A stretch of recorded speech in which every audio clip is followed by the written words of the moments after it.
When it comes to Lord of the Rings adaptations, everybody knows about Peter Jackson's magnum opus trilogy that came from the year 2001 to 2003. It won many Academy Awards, action sequences that impressed audiences, stories that were engaging, characters that were mind-boggling, and even though this is an 11-hour series altogether, the film still knew exactly what it needed to do and knew exactly what it needed to be. So when it comes to adaptations, everybody hails that the Peter Jackson films are superior. And why I would agree that Peter Jackson films are way better than the film we're about to talk about, people kind of forget about the Ralph Bakshi film, The Lord of the Rings, which came out November 15th, 1978, which was an animated film that took Fellowship of the Ring and Two Towers and put it into one 2-hour animated film. And there's a lot of problems with Ralph Bakshi's Lord of the Rings, but I feel like a lot of people kind of just put it in a bad category. And again, it is not as superior as Peter Jackson's version, but they're two different creative forces. You gotta understand that Ralph Bakshi is a very person who likes style, but is not afraid to go with more slower moments. And I think Peter Jackson is the same way, in the way that his action sequences are very big and explosive, but he's not afraid to go with more slower moments. But these are two different films. The Peter Jackson films are big, sprawling epics, and the Ralph Bakshi film is a more low-budget Lord of the Rings film. So you have to take that into concept, that these are two different visions, and so that means there will be two different movies. And of course, if you've not seen Ralph Bakshi's Lord of the Rings, if you've seen Peter Jackson's films or read the book, they're practically the same. But if you've not seen any of those or read any of these, this video is going to contain spoilers for all of that. So the film is interesting because the movie itself is a movie that gets a lot of hate for, I think, what a lot of the same reasons. Is it's practically style over substance. Now, the film it has actually pretty gorgeous animation, and the poster for this movie, I know this is a very odd thing, but the poster of this film is actually really, really epic and just shows this epic way to it. The animation is actually quite stunning because Disney was putting out films, but not any A-listers, not any films that they used to be putting out.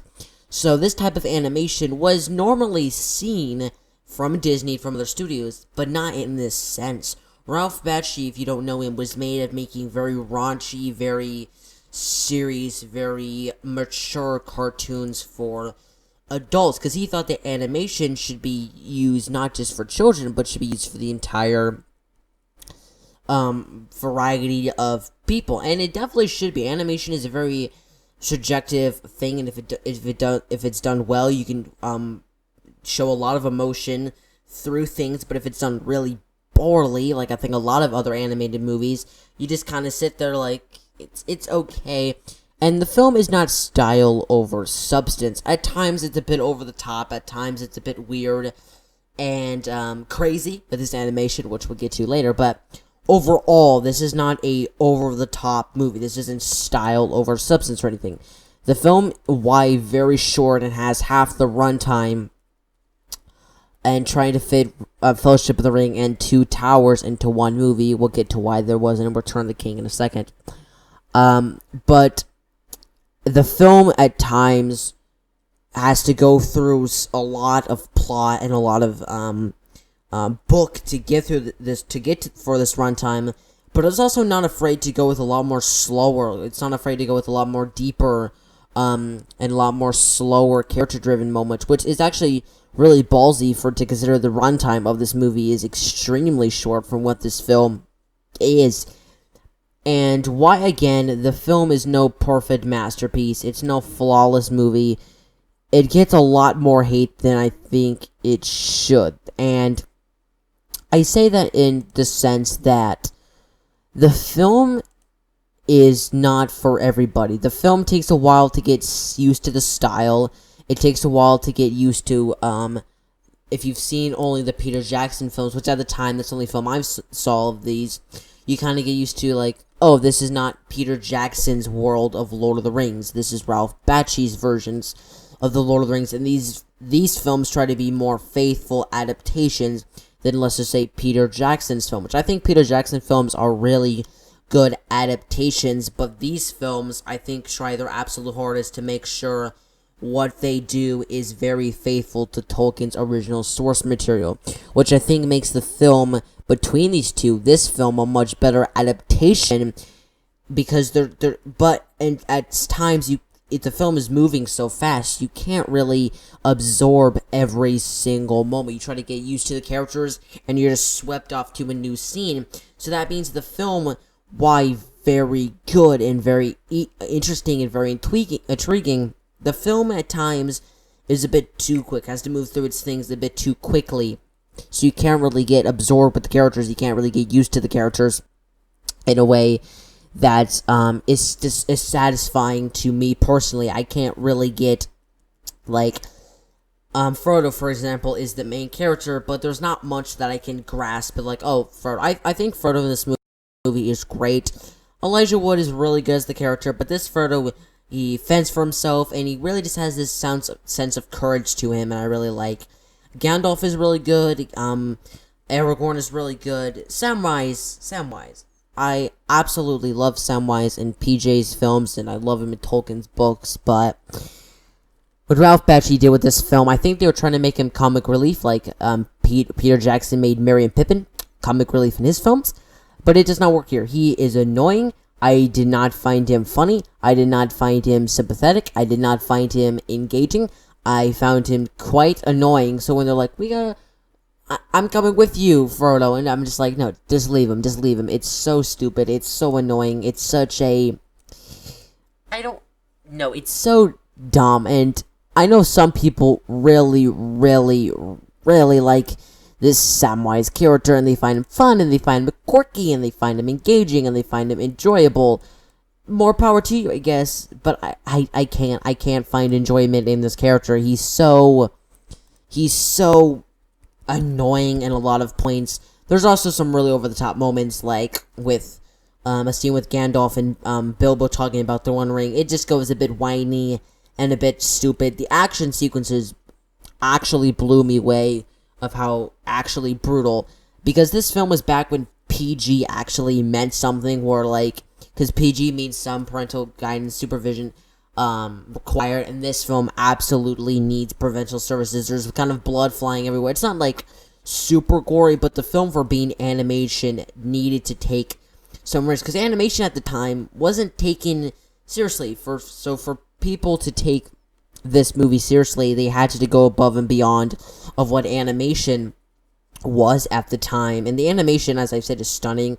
The music is actually really good. Not as good as Howard Shore's theme from Peter Jackson's films, but it's still, the music is really good, really just epic and awe-inspiring, and I think Ralph Bakshi did a really good job making this film feel real, making this film feel unique, but in the long run, making the film overall feel like a complete package. And the Battle of Helm's Deep is not as good as Peter Jackson's version, but it's still gritty, it's still real world, there's still some funny, quirky moments between the characters.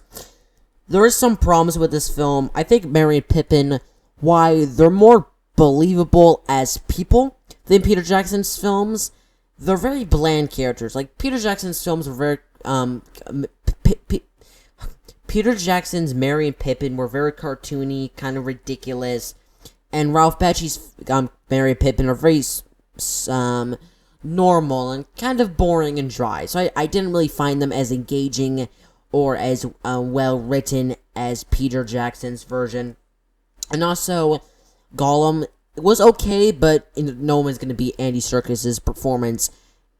And also, sometimes the animation is just a bit too much. They did something called rotoscoping. If you don't know what rotoscoping is, they filmed actors and they just animated over the actors, and they do that a lot with the orcs, which looks great and some. But there's one scene in Bree, which I probably have shown here, that just doesn't look very good. It looks too real, so it doesn't blend well with the wide-eye, very expressive animation. And the film is a bit too short. They are trying to... So it's about an hour for each film. Fellowship is about an hour, and Two Towers is about an hour. and the film ends right where Peter Jackson's film ends after the Battle of Helm's Deep. Why was there not a Return of the King? The film didn't do terrible, actually. It actually did pretty well from what Ralph Bakshi was expecting, but a lot of people didn't really like the film. They gave kind of Ralph Bakshi a lot of hate, and he just didn't feel the need to come back to these movies. He just didn't feel the need to make more of these movies, and yeah, it's a shame. Would I've liked to see another Ralph Bakshi film? Yeah, there is a Return of the King animated movie, not in the same style, not from the same director, but it does wrap the characters nicely if you want to see an animated Return of the King. So it's an hour and 38 minutes, so it is shorter, but if you do want to see an animated Return of the King, that is your best bet. Overall, is this movie good or bad? I think it's really good. The animation is stunning. The music is iconic. The film definitely has problems through and through. It's not a perfect movie. I'm not going to sit here and say it's like a perfect movie. But the hate it gets, I feel like, is just really not necessary. And I feel like the film gets a bit too much over hate. And just kind of gets hate just for the sake of getting...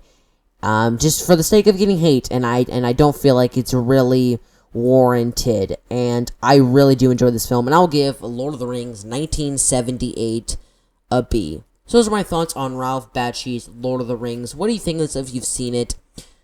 I'm really curious to see what people's opinions are on this film, because this is a very divisive film, so let me know your guys' thoughts down in the comments section below. If you guys like this, you can hit that like button and subscribe and that post notification bell so you never when I upload another video. And if you guys like this, and you like me talking about this type of stuff, I do run a podcast to do with a friend of mine. So check out my Instagram at GeneralScottDaniels77. Thanks for watching, guys, and I'll see you guys next time. General out.